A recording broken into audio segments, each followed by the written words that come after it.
con mucho entusiasmo, pero al mismo tiempo con un poco de temor, vamos a iniciar este curso. Les digo con un poco de temor porque siento que voy a invadir un campo que no es mi especialidad. Mi especialidad es la proclamación del mensaje carismático, el anuncio de la buena nueva, pero me he dado cuenta que hace falta pasar también de la evangelización un poco a la catequesis. Ustedes saben que el desarrollo de la vida cristiana normal va por etapas. Y la primera parte del desarrollo de la vida cristiana normal se llama evangelización, que es cuando el cristiano nace en la fe. Después de la evangelización, cuando el cristiano nace, sigue la catequesis, luego la liturgia y luego el apostolado. Son las 4 etapas normales, así como de un ser humano. Nace, crece, se reproduce y muere. Esa es la definición del desarrollo de la vida humana normal. Ahora, el desarrollo de la vida cristiana tiene también nace, crece, se celebra y se reproduce y comparte, podríamos decir así. La evangelización es la etapa del nacimiento en la fe, cuando se proclama el querigma, o sea, el primer anuncio, que tiene todos aquellos temas fundamentales que ustedes conocen. En primer lugar, el amor de Dios, la situación del hombre en pecado, la salvación, la conversión, el arrepentimiento de obras muertas y la nueva vida en Cristo y el bautismo y todo lo demás, ¿no?, que la carta a los hebreos también recuerda. Luego viene la catequesis. La palabra catequesis viene del griego katekein, que quiere decir enseñanza fuerte, pero no consiste en el grito, no es fuerte porque se grita, fuerte, no, sino profunda. Lo que el autor de la carta a los hebreos también llama leche y manjar sólido. Los que han tomado leche son los que han sido evangelizados, los demás van a empezar a comer, dice, manjar sólido. Luego se va a la liturgia. Esta palabra es latina, leiton ergo, que quiere decir el culto de alabanza público que la iglesia le da a Dios. Culto público de alabanza a Dios. Y luego se pasa al apostolado, que es cuando yo difundo la fe, cuando yo promuevo la fe en otros. Para entenderlo más sencillo se diría de esta manera: en la evangelización se nace en la fe, en la catequesis se profundiza en la fe, se cimientan la fe, la liturgia es la que celebra la fe y el apostolado es el que difunde la fe. Nacemos, crecemos, celebramos y difundimos la fe. Esa es la vida normal de un cristiano. El gran problema que tenemos hoy, que cada vez nos damos cuenta que los cristianos nacemos en la tercera etapa. Aquí es donde nacemos. Nacemos celebrando la fe. La mayor parte de gente que se inicia en la fe, se inicia celebrando la fe. Y empezamos desde pequeñitos, nos llevan a la iglesia, celebramos la Eucaristía, participamos en esa celebración, costumbre tardía en la iglesia, en la primitiva iglesia, no lo hacían los niños. Desde desde Pío X en adelante, es que se empezó a hacer la comunión para los niños. Él dijo, la edad para comulgar es cuando un niño puede distinguir el pan corriente que come en su casa y la Eucaristía. Esto es bien tardío. Todo el primer tiempo de la iglesia, los niños no participaban en la celebración de la fe. Ellos participaban hasta la mitad, como todos los catecúmenos, participaban solo de la liturgia de la palabra para ser instruidos, luego se retiraban y solo los bautizados, solo los adultos participaban en la celebración eucarística. No voy a discutir ahora qué razones hayan o no, pero el gran problema es que hoy es común ver a los niños, por ejemplo, participando en la Eucaristía, a los niños participando en procesiones, a los niños participando en cualquier tipo de celebración religiosa, y ellos se acostumbran a hacer actos religiosos. Toda la Semana Santa están los niños, van a besar la cruz, los niños van a esto, a lo otro, los hacemos participar, y ellos nacen celebrando una fe que no conocen, y en el peor de los casos que no tienen. Y vamos creciendo y aprendemos a repetir una oración que nunca supimos qué era lo que estábamos diciendo. Y ha llegado el momento de replantearnos el esquema y de poner cimientos a la fe que estamos celebrando. Una cosa bien sencilla: tomar a alguien y decirle, venga para acá, explíquenos usted por qué se hace la señal de la cruz. No sé si aquí entre nosotros podría alguien explicarlo. Si yo digo, todos ustedes se hacen la señal de la cruz, sí. Háganme una explicación. ¿Qué sentido tiene? La hermana dice, porque es signo de salvación. Ya hay una explicación, ya va más o menos por ahí, ¿no? Pero uno se va inquietando de ver a muchas personas que hacen un acto exterior de fe, o sea, celebran la fe, como es la declaración trinitaria por lo que se hizo la cruz. Era porque nosotros somos los que tenemos una fe en el Padre, en el Hijo y el Espíritu Santo. Era una forma de manifestar públicamente nuestra fe en contra de los movimientos heréticos de los primeros siglos de la Iglesia, que decían que Jesús no era Dios. Nosotros hablábamos del Padre, del Hijo y del Espíritu Santo como un solo Dios verdadero. Era una forma de declarar públicamente.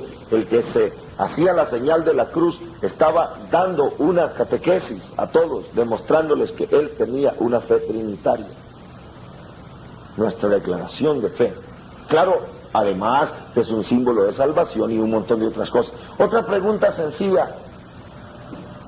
Hoy se ha despertado un entusiasmo tremendo por la Biblia. ¡Qué barbaridad! Todo el mundo tiene la Biblia, ¿verdad? Y como digo yo siempre, de desodorante, abajo del brazo, ahí la anda todo el mundo, va con su Biblia de desodorante para todos lados. Pero agarremos a uno y le hagamos una pregunta sencilla. Mire, ¿y usted por qué cree en la Biblia? ¿Por qué dice usted que la Biblia es palabra de Dios? ¿Por qué? ¿Cuáles son sus razones? Y entonces nos mueve todo abajo, se nos tambalea todo, al nomás encontrar a alguien que diga, mire, pero si ese libro fue un judío que no tenía nada que hacer, que se sentó y escribió el libro, hizo el negocio más grande de su vida, y ustedes allá andan jalando el libro, que es un judío desocupado que se puso a escribir eso. Y los católicos y los cristianos en general se quedan con los ojos abiertos ante un montón de preguntas y cuestionamientos que deben tener su cimiento. Este es el propósito del curso de apologética. Es poner, como nos dice el prólogo del Evangelio de San Lucas, me gustaría que ustedes leyeran esto ahora mismo, Lucas capítulo 1, versículo del 1 al 4, dice, a ver, ¿alguien lo quiere leer, por favor? Compartamos. Sí, Lucas 1 del 1 al 4. Fuerte, hermana, por favor. Juan tratado de escribir la historia de los hechos sucedidos entre nosotros, tal y como nos los enseñaron, quienes habiéndolos visto desde el comienzo, recibieron el encargo de anunciar el mensaje. Yo también, excelentísimo Teófilo, Lo he investigado todo con cuidado desde el principio, y me ha parecido conveniente escribirte estas cosas ordenadamente, para que conozcas bien la verdad de lo que te han enseñado. Palabra de Dios. Te alabamos. La versión Dios habla hoy que leyó nuestra hermana, Dios habla hoy es esa, ¿verdad? Dice la verdad, pero la versión de Jerusalén dice para que tengas solidez de lo que te han enseñado. O sea, notan una cosa, que esa es una segunda enseñanza. ¿Por qué? ¿Cuál es el propósito de San Lucas al escribir el Evangelio? ¿Cuál es el propósito? Dice, poner todo en una forma ordenada desde los orígenes, o sea, desde los cimientos, para que el ilustre Teófilo, o sea, el amigo de Dios, el amador de Dios, Teófilo, eso quiere decir, tenga solidez de lo que ya le han enseñado. O sea, ya había pasado la primera enseñanza, la evangelización. Ahora yo quiero que tenga solidez. O sea, lo que está diciendo es que le va a dar la segunda enseñanza, que le va a dar solidez de lo que él ha aprendido. Y es importante porque actualmente tenemos un pueblo cristiano emocionado, pero poco formado, poco consolidado. Yo he visto nacer en la fe a muchos hermanos, he hecho el trabajo de partera, le he explicado el Evangelio a muchos hermanos y los he visto nacer por muchedumbres. Pero después me he sentido un poco triste porque los he visto ir a diversas iglesias, a diversas corrientes de doctrina, hermanos que empezaron a compartir la palabra con nosotros y luego se empezaron a congregar en otros lugares y uno siente un poco de tristeza. Y cada vez nacen nuevas corrientes, nuevos vientos de doctrina, lo llama San Pablo, que llevan a los hermanos que no tienen solidez como hojas secas a merced del viento. Esas son figuras bíblicas de San Pablo. Está pasando hoy lo que nos dice el libro segundo de los Reyes, en el capítulo 4, versículo del 38 en adelante. Dice la palabra del Señor así, libro segundo de Reyes, capítulo 4, versículo 38. Cuando Eliseo se volvió a Gilgal, había hambre en el país. La comunidad de los profetas estaba sentada frente a él, y él dijo a su ayudante, toma la olla grande y pon a cocer potaje para los profetas. Uno de ellos salió al campo a recoger hierbas comestibles. Encontró una viña silvestre y recogió una especie de calabazas silvestres hasta llenar sus vestidos. Fue, las cortó en pedazos, las puso en la olla, pero él no sabía lo que eran. Lo sirvieron después para que comieran los hombres, y cuando estaban sentados comiendo, comenzaron a gritar, la muerte en la olla, hombre de Dios, y ya no pudieron comer más. Palabra de Dios. ¿Qué dice la Biblia que había en ese país? Hambre. Y dice, el profeta preparó un caldo, una gran olla, y todos salieron a buscar qué echarle a la olla, hierbas comestibles, pero uno encontró unas calabazas silvestres. Él no sabía lo que eran, las partió y las echó al caldo, porque la gente tenía hambre. Y este hombre echó esas calabazas al caldo sin darse cuenta que eran. Cuando todos la probaron, empezaron a sentir los efectos. La Biblia de Jerusalén, que tiene notas muy interesantes, explica al pie de página que eran, dice que eran unos frutos, ¿cómo dice? Amarguísimos, dice, amarguísimos. ¿Y qué más? ¿Qué? De violento efecto purgante. Mire lo que era eso. Y se lo echaron al caldo.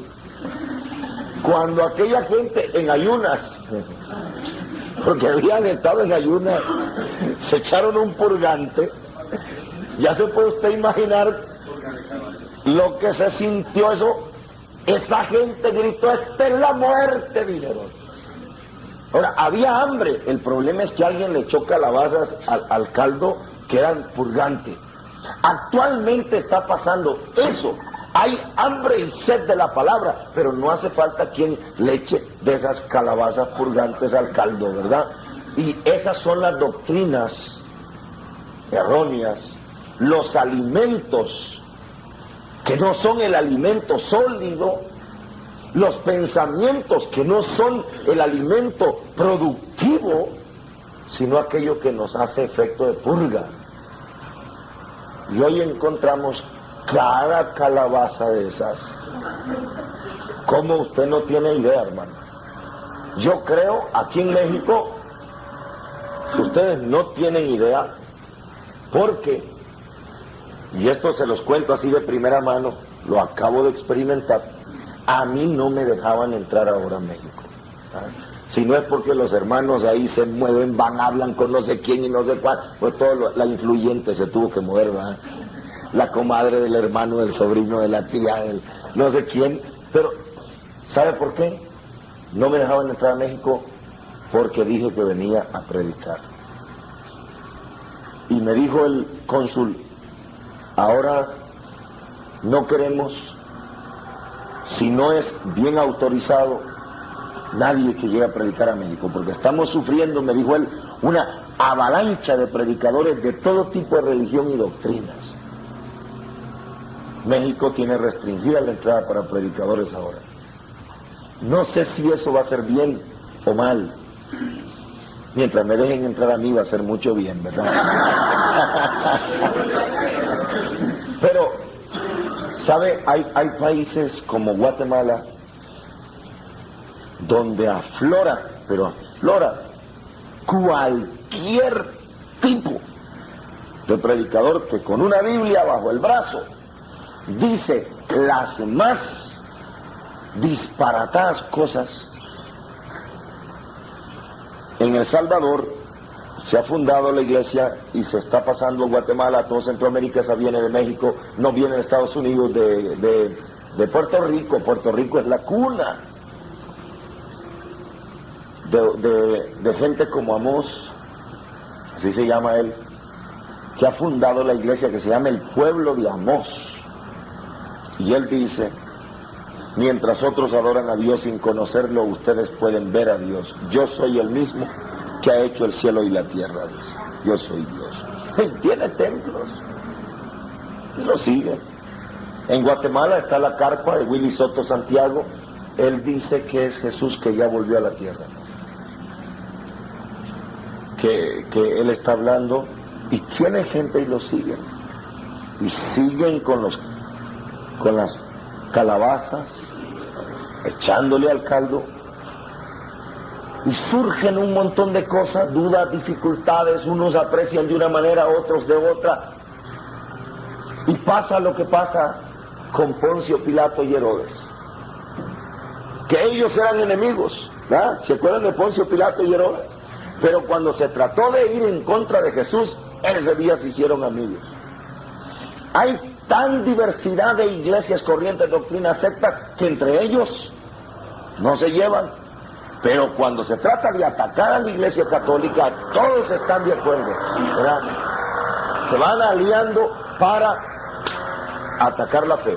Y los católicos, todo el tiempo, nos hemos estado solamente aguantando, soportando.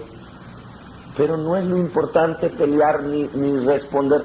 Lo importante es tener solidez, que no cree dudas, que en medio de este mar tempestuoso la barca no se hunda. Y eso es lo que necesitamos, poner solidez, nuestra propia fe. ¿Qué es lo que decía San Pedro cuando escribía en aquel hermoso consejo en la primera carta de Pedro, capítulo 3, versículo 15, que va a ser como el texto lema de nuestro curso? Primera de Pedro, capítulo 3, versículo 15. ¿Quién lo encontró y lo quiere leer, por favor? Sí, léalo. Primera de Pedro, capítulo 3, versículo 15. Si alguien lo tiene, por favor, lea. Al contrario, sí. Al contrario, sigan adorando superiormente al Señor, a Cristo, y siempre estén dispuestos para dar una respuesta acertada ante el estilo fuente de su esperanza, pero háganlo con sencillez y deferencia. Palabra de Dios, qué cosa más bella, más bella. Vamos a leer de nuevo el texto. Oigan bien lo que dice el apóstol. ¿Alguien más lo quiere leer, por favor? No tenga pena de leerlo, sí. Póngase de pie y lee entonces. Antes, glorificad en vuestros corazones a Cristo Señor, y estad siempre prontos para dar razón de vuestra esperanza a todo el que lo pidiere. Esta es palabra. Te alabamos, Señor. Estad dispuestos, prestos a dar, ¿qué dice? Razones de vuestra esperanza. ¿A quiénes? Al que os las pida. O sea, nosotros no estamos queriendo decir, venga para acá, le voy a enseñar. No, si usted me pregunta, si usted tiene dudas, yo puedo darle razones. Pero ¿cómo tienen que ser esas razones? ¿Cómo tienen que ser dadas? Hay diferentes palabras que usan las traducciones de la Biblia. Vamos a ver cómo dice usted. Con humildad y respeto. Con respeto y humildad, dice la Dios habla hoy. ¿Cómo traduce la de Jerusalén? Con respeto y dulzura. No se trata de venir aquí a agarrar garrotes para repartir bibliazos. Ese no es el método nuestro. No se trata de venir aquí, con que esas teníamos, no. Venga por acá, su leñazo. También pienso que eso nos da la principio de la palabra que llega a través del culto al Señor, y no nos podemos hacer una cultura de... Claro, o sea, nosotros tenemos ya, es que estamos hablando de que ya tenemos nuestra fe. Es que aquí, este grupo que está entre ustedes, no es para envanecerlos, pero sus fichas han sido revisadas. Y están aquí los que se juzga, que ya tienen su iniciación en la fe. Este no es un curso de conversión. Aquí no es un curso de sanación interior, ¿verdad? Ni que vamos a ir ahí para ver si arreglamos el problema de nuestro matrimonio. Por si han venido parejas de aquí. Aquí se divorcian, hermano.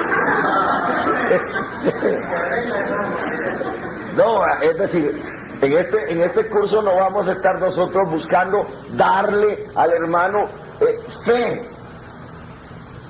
que entregue su corazón al Señor. No, él ya tiene. Por eso dice, dar razón de vuestra esperanza. O sea, la esperanza ya la tenemos. Lo que necesitamos es dar razones, solidez. Aquí, los que estamos aquí, ninguno tiene crisis de fe. Nadie. Todo el mundo está cimentado, ¿o no? Y estamos en un gozo, como dice el hermano, en el culto al Señor, alabando al Señor. Y ese mismo cimiento espiritual es el que nos capacita para recibir enseñanzas que después las vamos a tener que exponer con dulzura, con respeto, con mansedumbre, con humildad, con sencillez. Diferentes traducciones de la Biblia, me gusta mucho cuando ustedes oyen diferentes traducciones de la Biblia para ir viendo cómo profundiza la palabra. De eso se trata. Se trata de tener razones para nuestra esperanza sin perder de vista que es con dulzura y sencillez. No con deseos de destruir al otro. Es más, ya pasó, las cruzadas ya pasaron. Por si alguno todavía no se había dado cuenta, o sea, ya no hay cruzadas. Ya no estamos en guerra.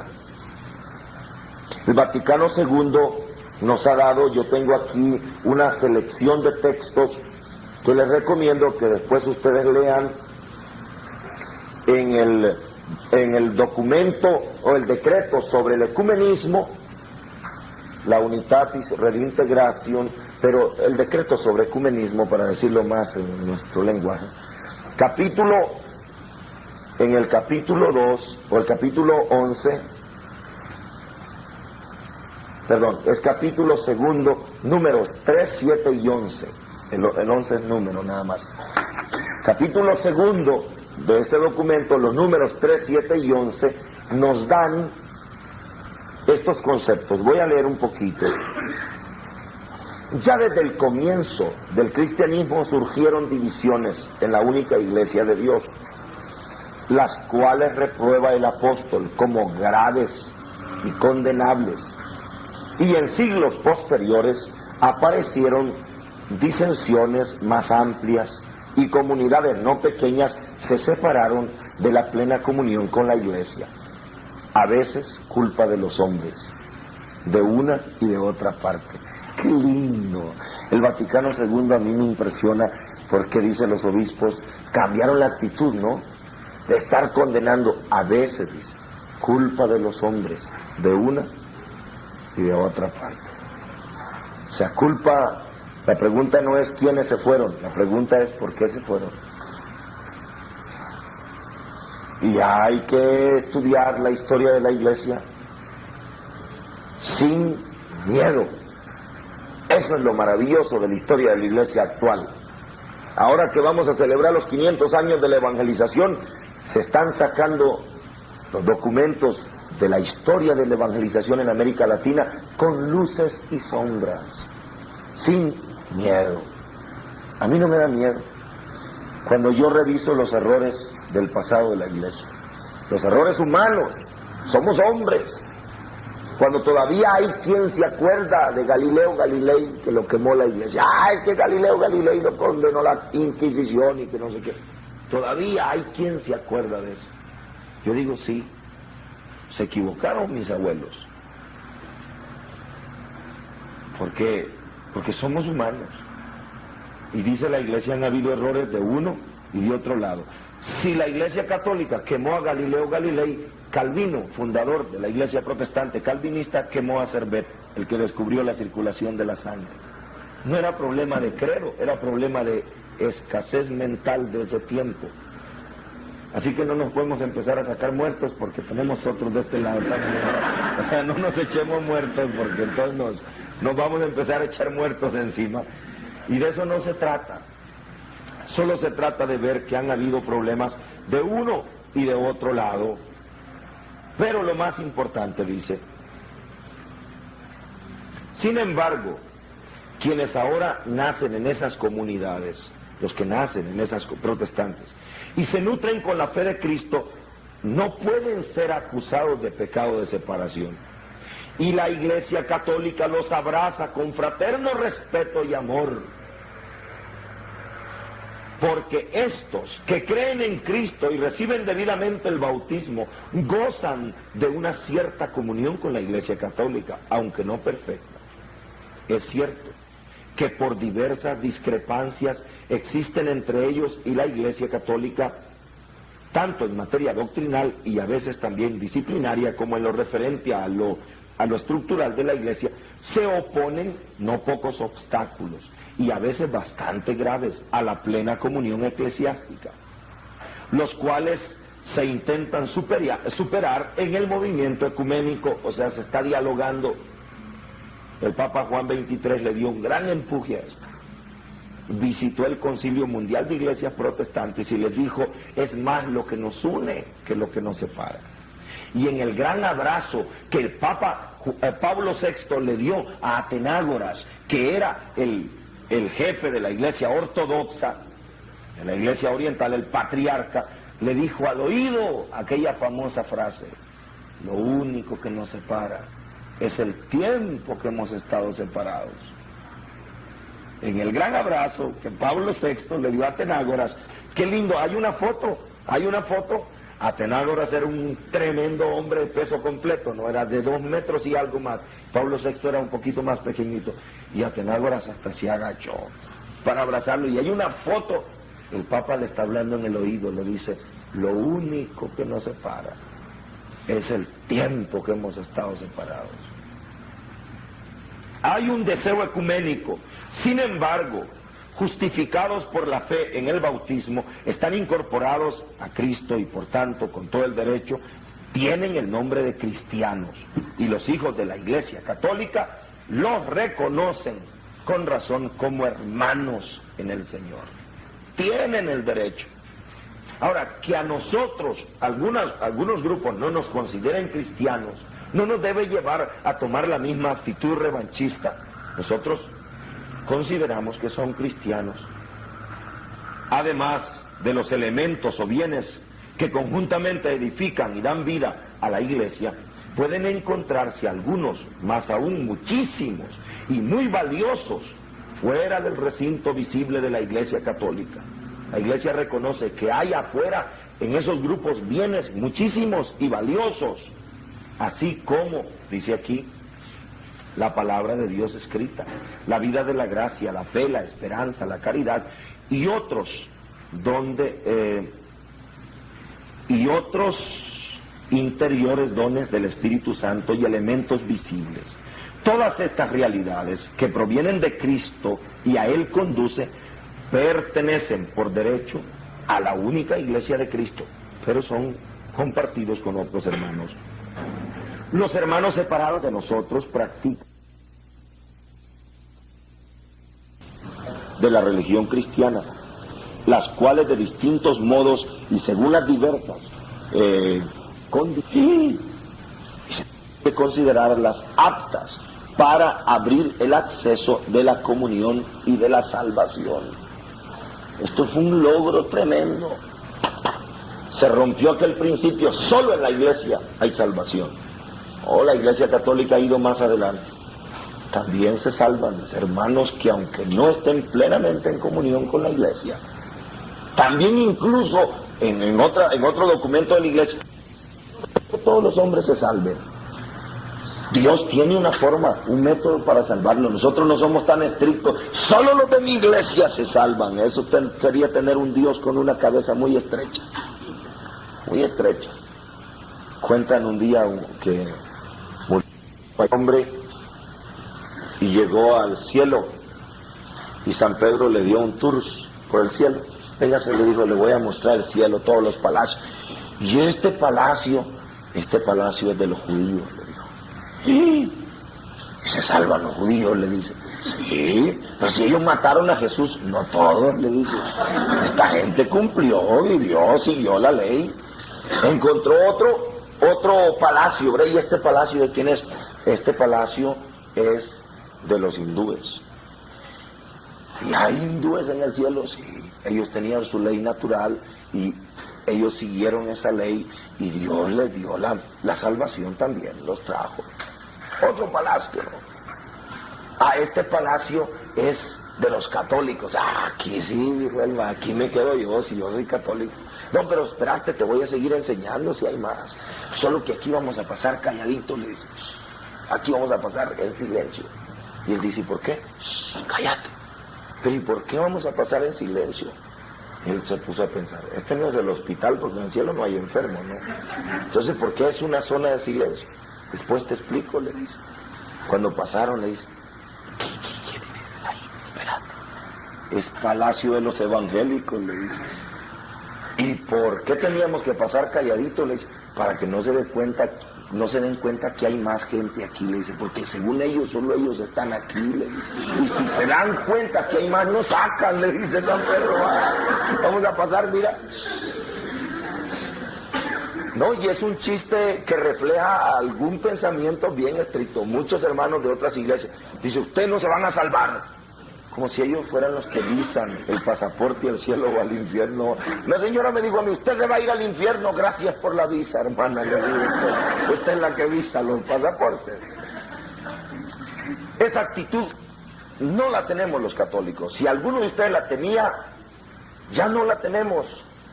Le queremos dar la noticia como aquellos viejos veteranos de guerra de la Segunda Guerra Mundial que estaban atrincherados todavía disparando, ¿va? Y había meses que había terminado la guerra, pero él todavía está. Mire, ya no, ya terminó la guerra. Aunque los hermanos a nosotros nos provoquen y nos digan que no somos cristianos, que estamos condenados, que no vamos a ir al infierno, que no vamos a salvar, nosotros no tenemos esa actitud. Perdón, sí. ¿Qué documento es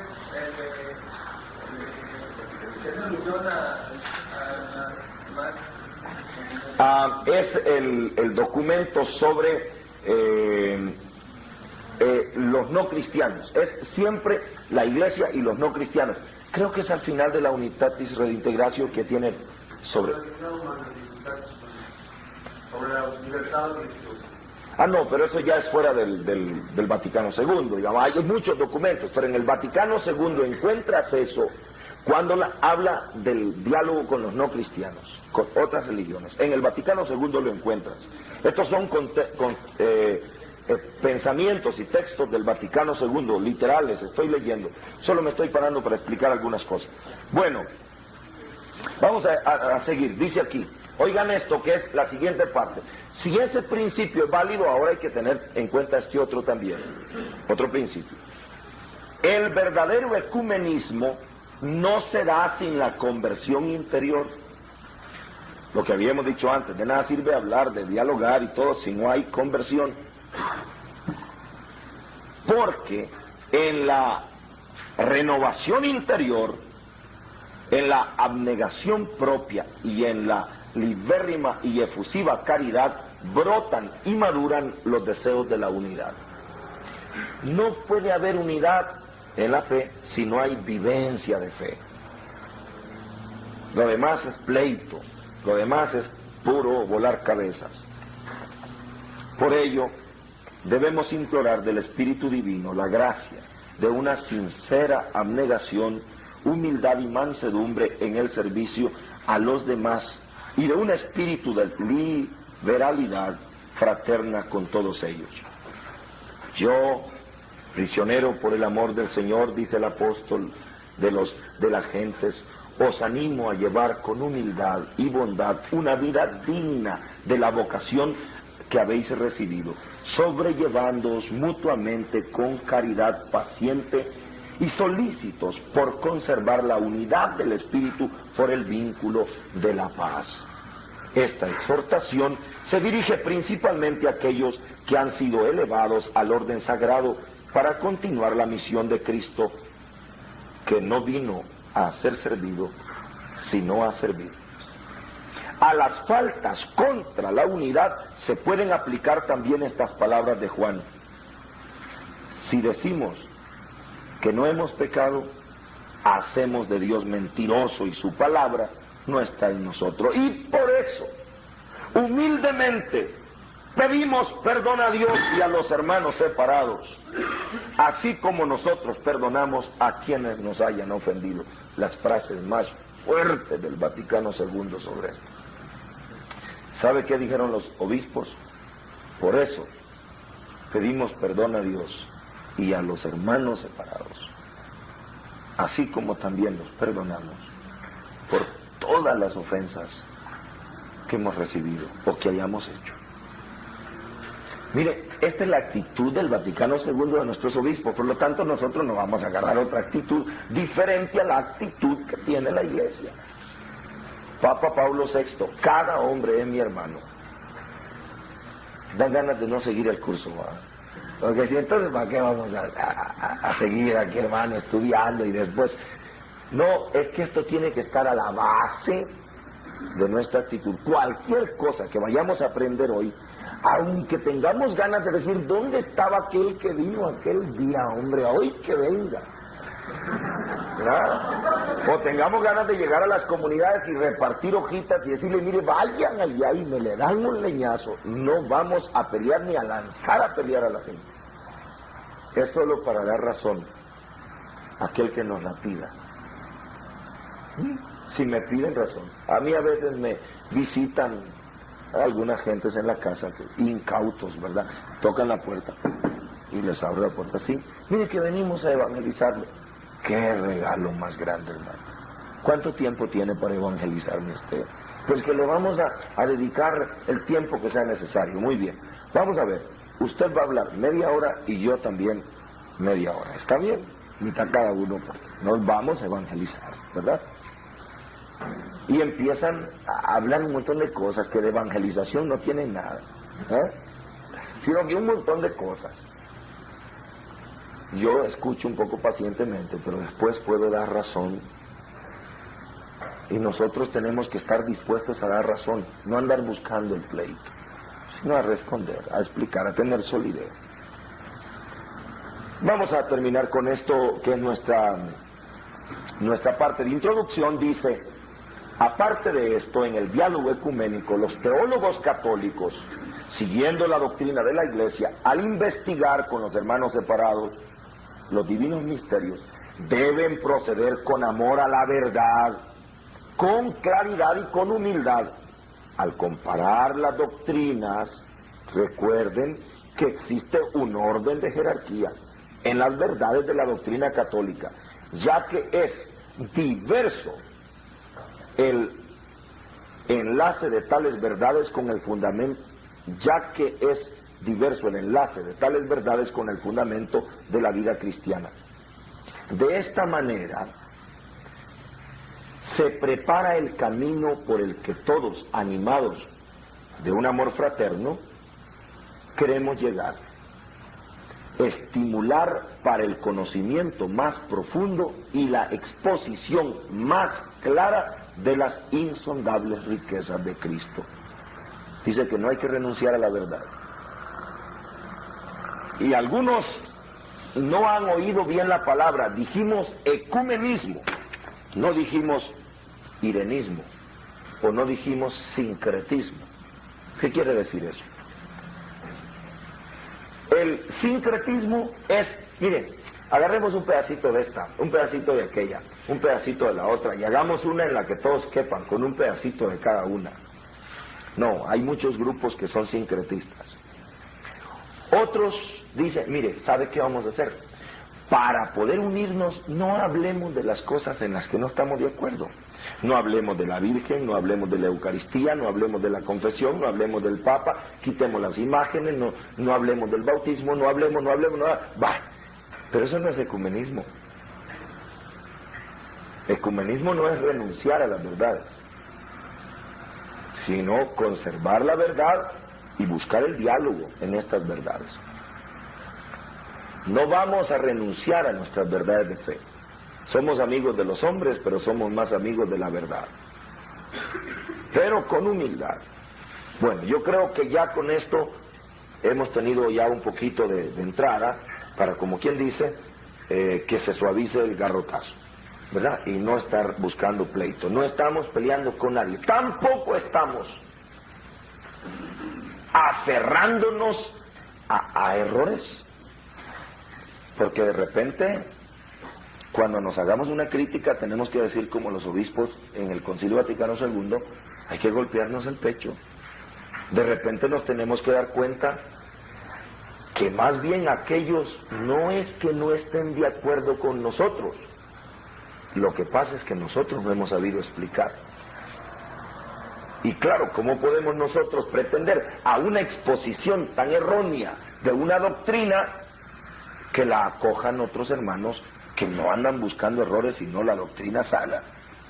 Y de esto tenemos mucho de lo que se llama la religiosidad popular o de la religión personal que cada uno hace al margen de la doctrina de la Iglesia. A mí, por ejemplo, en un pueblo, bueno, los hermanos de la Iglesia Católica me dijeron que yo era protestante. ¿Por qué? Ellos tenían una costumbre un poco rara. Una vez al año lavaban la ropa de los santos en la iglesia. Y todo el mundo pasaba a recoger su poquito de agua. Y esa era agua bendita para ellos. Y la tenían guardada, y cualquier cosita, un traguito de agua de ropa de santo. Una amibiasis terrible la que se iba a cachar esa gente, ¿no? Pero, ¿y a ustedes quién les ha dicho que eso es doctrina de la iglesia? Aún esa es la costumbre que hemos hecho, sí, pero vámonos quitando un montón de cositas que han hecho más difícil. Por eso dice que hay que estudiar la doctrina para exponer de una manera clara y sencilla, para que no sea rechazable la verdad, sino acogible, aceptable. Vamos modificando nuestro vocabulario y exponiendo claramente. La Marialis Cultus, por ejemplo, que es sobre la Virgen María, el culto a la Virgen María y la exposición de la Virgen María, el Papa Pablo VI dice que la doctrina mariana debe tener 4 cualidades. Que debe ser bíblica, que debe ser antropológica, que debe ser litúrgica y ecuménica. Mire cómo lo dice Papa Paulo VI, o sea, no a mí que se me ocurre. La Marialis Cultus, él expresa, toda enseñanza sobre la Virgen María debe ser bíblica, debe ser antropológica, o sea, que tenga una enseñanza para la vida del hombre, que tome en cuenta los valores del hombre, debe ser litúrgica, que se sigan las normas de la liturgia de la iglesia, y debe ser ecuménica, que se tenga en cuenta no presentar una imagen de una María que sea rechazable por los hermanos separados. Claro, cuando presentamos una María, pues como están queriéndola presentar las corrientes maximalistas marianas, y hoy en día tenemos que hablar mucho de eso, ya va a llegar un momento que vamos a hablar también de María y tenemos que poner todo en su lugar, es un peligro, porque, por ejemplo, yo no sé si ustedes han leído lo último, y a mí me extraña, me deja pero atónito, me deja sorprendido que sea Leonardo Boff, uno de los teólogos de la liberación, quien esté sacando una doctrina diciendo que en Jesús se divinizó al hombre. El Verbo se hizo carne en el hombre Jesús, y en María se encarnó el Espíritu Santo, por lo tanto María es divinizada con el Espíritu Santo, y casi la hace parte de la Santísima Trinidad. Hombre, a mí me molesta porque yo había oído eso, he oído cosas peores, no, pero ¿de dónde vienen? Ya uno dice, esto lo digo chifladillo, pero de gente seria.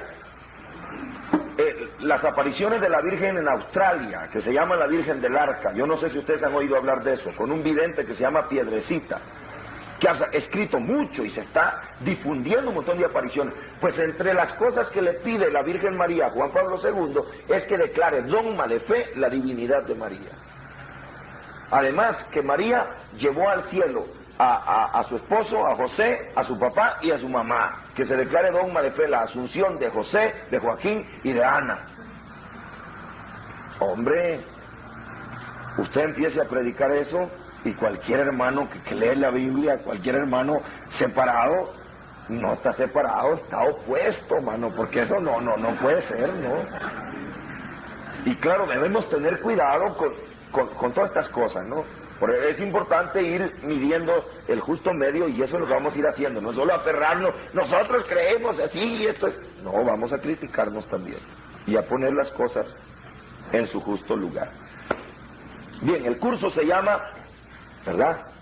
La palabra apologética siempre se usó, no sé, no estoy seguro, pero creo que sí, yo puedo asegurarlo, que heredó su nombre de Apolo, yo creo que sí. No estoy tan seguro, he tratado de investigar la raíz profunda, pero Apolo era un hombre que defendía la doctrina, defendía la verdad y se refutaba en público a los judíos, demostraba con la escritura que Jesús era el Señor. Ese era el gran Apolo del que ya somos amigos, ¿verdad? El gran Apolo, pero si ustedes no lo conocen, algunos todavía, Apolo se encuentra en Hechos de los Apóstoles, solo para ver las cualidades que tiene la apologética, ¿verdad? En Hechos de los Apóstoles podemos buscar en el capítulo, ¿qué? 18, versículo, ¿qué? 24. A ver, leamos, del 24 al 28. Alguien, por favor, que nos quiera hacer la lectura. Por aquel tiempo llegó a Efeso un judío llamado Apolo, que era de la ciudad de Alejandría. Era muy elocuente y conocía muy bien las escrituras. Oiga, conocía muy bien las escrituras. Oigan las cualidades, conocía muy bien las escrituras. Estaba instruido en el camino del Señor. Estaba instruido en el camino del Señor. Y hablaba con mucho entusiasmo. Hablaba con entusiasmo. En otras versiones de la Biblia dice, hablaba con valentía, con fervor. Mire todas las cualidades. Siga. Enseñando con claridad acerca de Jesús. ¿Cómo enseñaba? Con claridad. Otras versiones, ¿cómo dice? Con exactitud, con esmero. ¿Qué más? Aunque solo conocía el bautismo de Juan. Siga leyendo. O sea, le faltaba todavía su poquito, ¿verdad? Apolo se puso a hablar abiertamente en la sinagoga, pero cuando lo oyeron Priscila y Aquila, lo llevaron aparte y le explicaron más exactamente el camino de Dios. Cuando Apolo quiso pasar a la región de Acaya, los hermanos le dieron su apoyo y escribieron una carta a los creyentes de allá para que lo recibieran bien. Cuando llegó a Acaya, ayudó mucho a los que por la bondad de Dios habían creído, pues delante de todos contradecía a los judíos con razones que ellos no podían negar. Oiga bien, dice, refutaba, en la versión que está leyendo dice contradecía, no, refutaba a los judíos con razones, ¿cómo dice? Que no podían negar, o sea, eran evidencias. Y basándose en las escrituras, demostraba que Jesús era el Mesías. ¿Qué tipo, verdad? Te alabamos, Señor. Basándose en las escrituras, demostraba que Jesús era el Mesías. Que no, que él es un profeta, que venga para acá, decía él. ¡Pah! La escritura. ¿Cuál era la base? ¿Cuál es entonces la base? La escritura.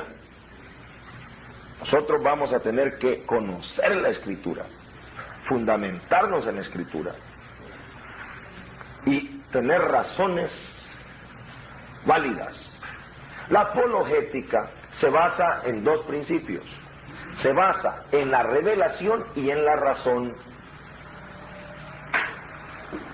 La revelación son las verdades que Dios revela, pero la revelación necesita también del asentimiento, o sea, de la aceptación libre y voluntaria de nuestra razón. Cuando uno no acepta con la razón las verdades de fe, entonces se convierte en un fideísta. ¿Qué es un fideísta? Y que dicen, no, pues sí, yo creo. ¿Por qué? Porque sí. No, de plano sí.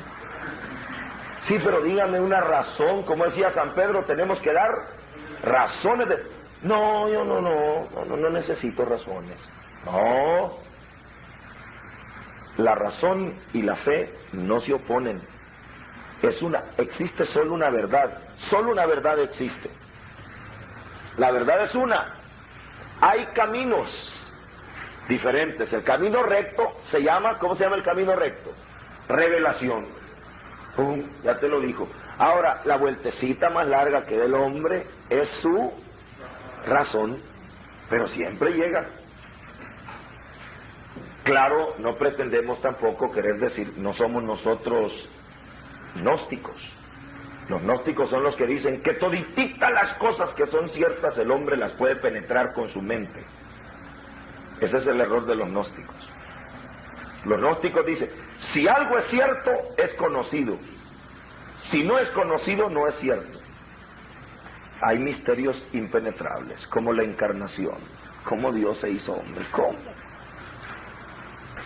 como la Eucaristía, ¿cómo es posible que ese pan ya no sea pan?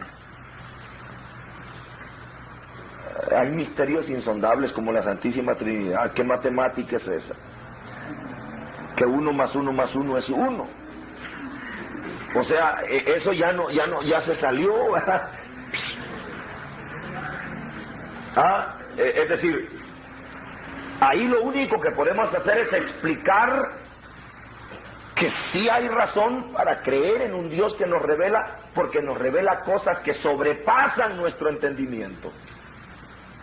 Entonces la razón nuestra llega a entender que hay como los ruidos. Ustedes no saben esa teoría del ruido.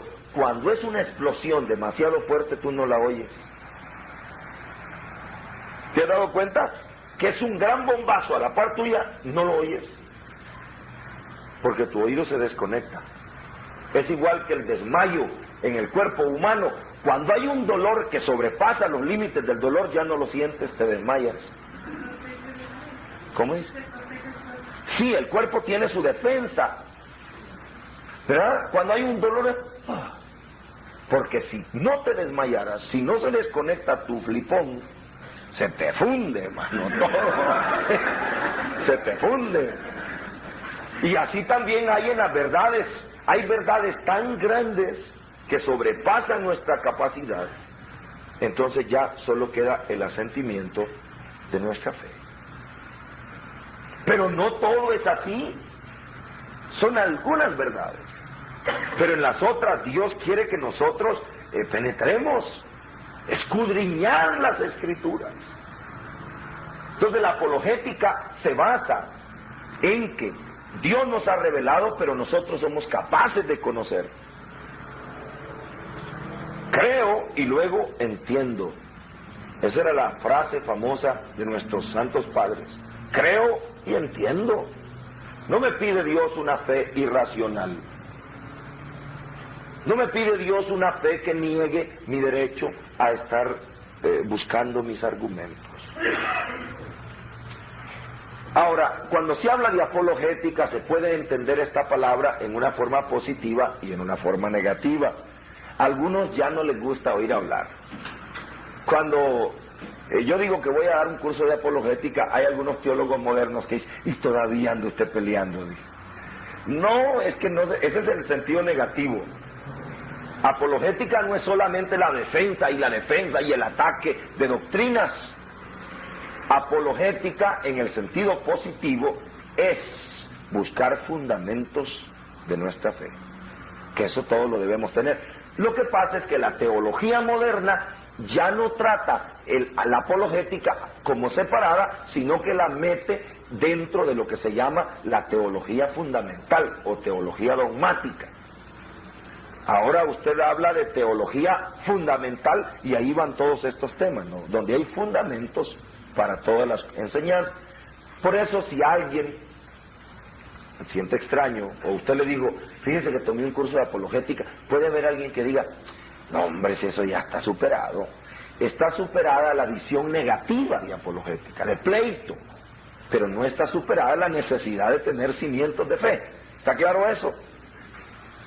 Y por último diremos también, en un comentario muy bonito que hace en su diccionario teológico, Bouyer, si ustedes pueden comprar este diccionario teológico, cómprenlo, ¿verdad? Yo se lo recomiendo desde lo mejor que hay, porque este era un pastor protestante que se hizo católico. Bouyer, lo voy a escribir aquí para que lo tengan. Es vamos a hacer una colecta para comprar una tiza. Para comprar una tiza vamos a hacer una colecta. ¿Dónde está? Aquí. Bueno, Bouyer es diccionario teológico. Él hace un comentario muy lindo sobre la apologética. Dice, se da este nombre a la parte de la teología que se consagra a justificar la fe. Eso se considera apologética positiva, justificar la fe. Y a defenderla contra los ataques de los que pueda ser objeto. Eso es la apologética negativa o polémica. La apologética ha sido practicada desde los comienzos del cristianismo y se ha dado el nombre de padres apologistas a los autores del primer siglo que han cultivado frecuentemente esto frente al paganismo, como San Justino Mártir, Juan Justino Mártires. La apologética se aplica a demostrar las verdades religiosas que, aunque confirmadas y aclaradas por la revelación, son sin embargo accesibles al conocimiento racional partiendo de los simples datos naturales. O sea, le damos chance a nuestra mente también, ¿no? No solo porque así es, así nosotros ¿por qué lo hacemos? Porque así nos dijeron. Esas razones. Y en otra parte me gusta como dice aquí,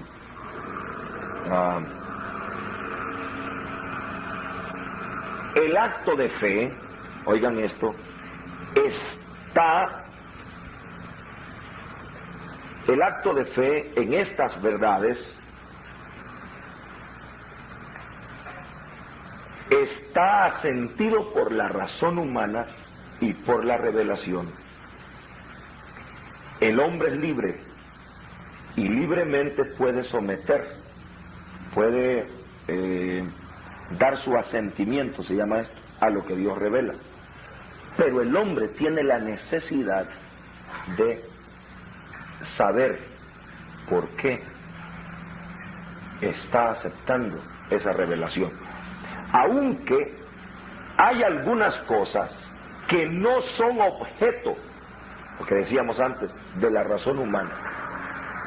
El hombre asiente a la revelación, pero hay cosas que no son objeto de la mente humana.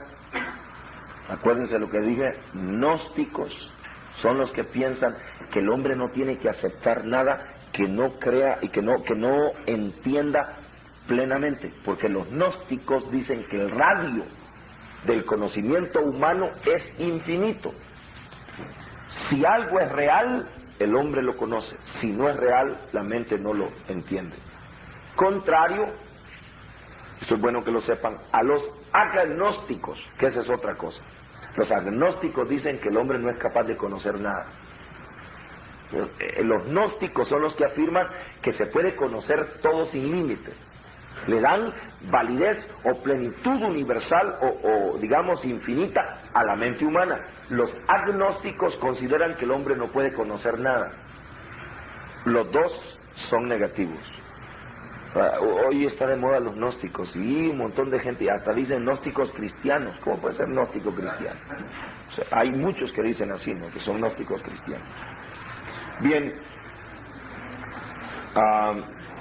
toda apologética que respeta la marcha de la fe y su triple carácter, o sea, razonable, libre y sobrenatural, debe ser a la vez objetiva. Al mismo tiempo debe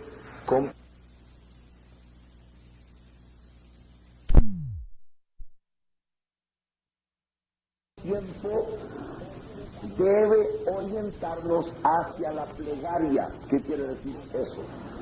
Hacia una vida espiritual más intensa.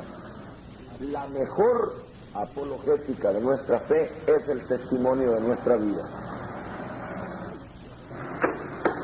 La mejor defensa de las verdades que nosotros creemos es la forma como esas verdades han influenciado en nuestra vida. De nada nos sirve a nosotros tener buenos argumentos si tenemos mal testimonio. Y por eso, al mismo tiempo, debe orientarnos hacia la plegaria. ¿Qué quiere decir eso?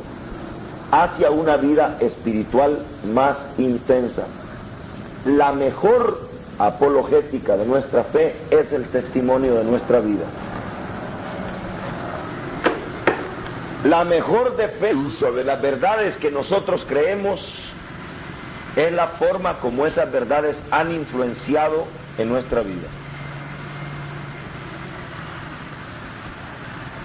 De nada nos sirve a nosotros tener buenos argumentos si tenemos mal testimonio.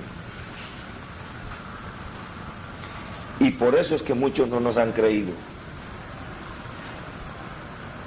Porque aunque tenemos buenas razones, no tenemos convicciones. Y el mundo actualmente está sediento de autenticidad. Con las enseñanzas, como les decía en la introducción que tuvimos, invadimos estos campos con un poco de temor, porque son campos que tradicionalmente se han estudiado tal vez solo en los seminarios, y por mucho tiempo se ha mantenido en el cristianismo el mismo esquema de la religión judía.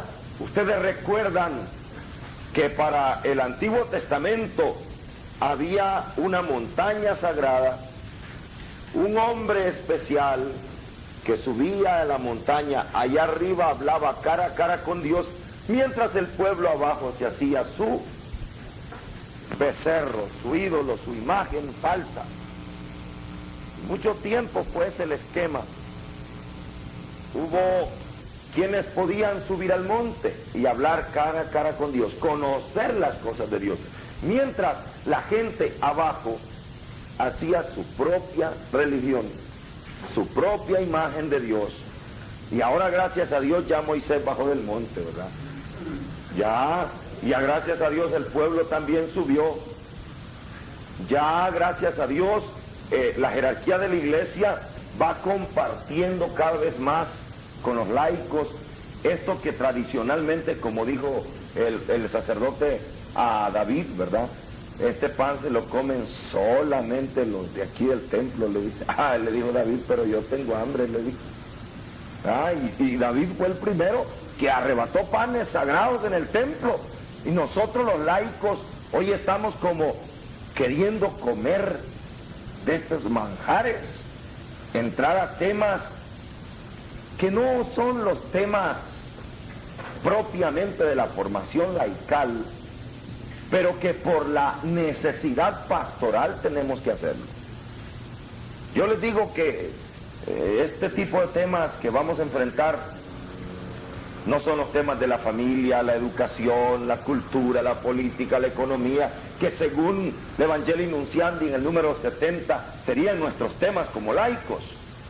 Pero estos son puramente temas eclesiales y temas doctrinales y temas de estudio que tradicionalmente es un sacerdote quien se para a explicar, pero porque nosotros estamos en medio de las comunidades y la gente a nosotros nos pregunta, y no hay tiempo a veces de ir más arriba que nosotros debemos buscar, aventurarnos en estos campos, no con la erudición y con el conocimiento que debería ser, pero sí con la sencillez pastoral con la que puede llegar la información cuanto antes al pueblo.